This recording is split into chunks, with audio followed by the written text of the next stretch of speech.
talk about the state of coal in West Virginia right now. Of course, you know, this report hurts the industry a lot, but coal's still viable, coal's still moving out of the mountains.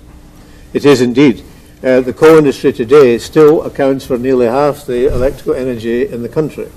The coal industry today nationally produces 500,000 jobs, both direct and indirect. The coal industry contributes about $80 billion to the economy. It's a bit less in West Virginia, but still very significant. The contribution to the economy by coal in West Virginia is about $24 billion, and that's a large chunk of the GDP in West Virginia. And the coal industry employs, both directly and indirectly, about 88,000 people. In this area, we have a great effect on the economy with the coal industry, because there are many companies who supply products and services to the coal industry located here in Bluefield. Bluefield had a long history of coal dating back to about 1881, when the Pocahontas coal seam was discovered, and the following year the Norfolk and Western Railroad came through, and for 50 years the coal industry made Bluefield a booming area. For the next 50 years after that, the coal industry has still contributed substantially to the area. We've got Joy Mining Machinery employing 200 people here. Nationally, Joy employ over 10,000 people and are a major, probably the world's largest mining machinery manufacturer.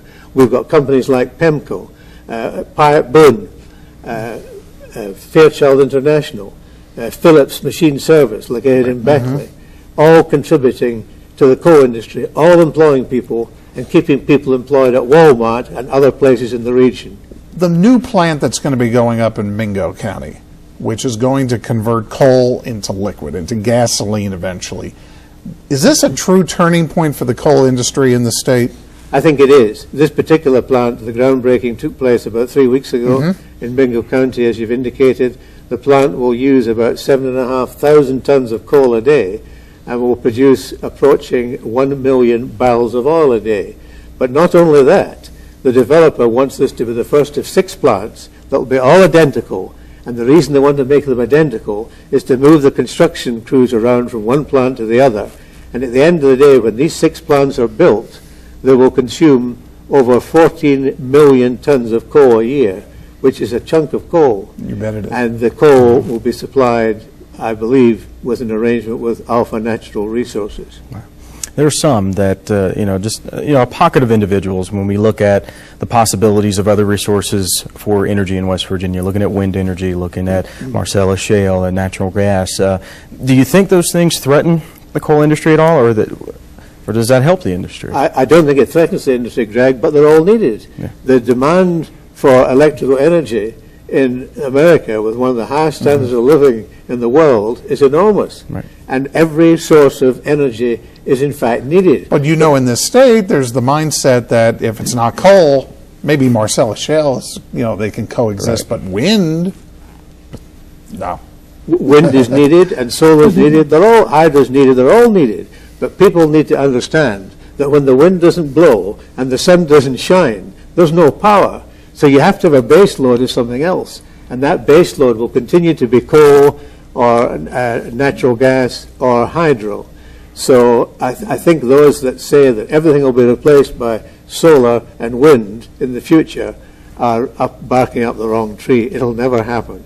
But they will. Solar and wind will make a contribution to the nation's power requirements. And the head of Appalachian Power, Charles Patton, was at Fincastle Country Club this week, basically saying coal is the reason our rates are going up and why we need 2 or 3 rate increases in 1 year.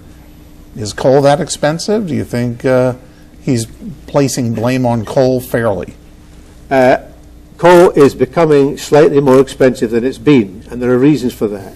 Number one, the seams are getting deeper. That means it's more expensive. The transportation distances are getting longer, and that means that puts up the price. And the regulatory effect on the industry is much more stringent, obviously, after UBB. And that's a good thing, but it does mean that costs are going up slightly. Bill Reid is the publisher of Coal News. We thank you so much. By the way, Coal News also produced a CD with Dolly Parton's sister, Stella Parton, and you can go to stellaparton.com for more info. Great, thank you.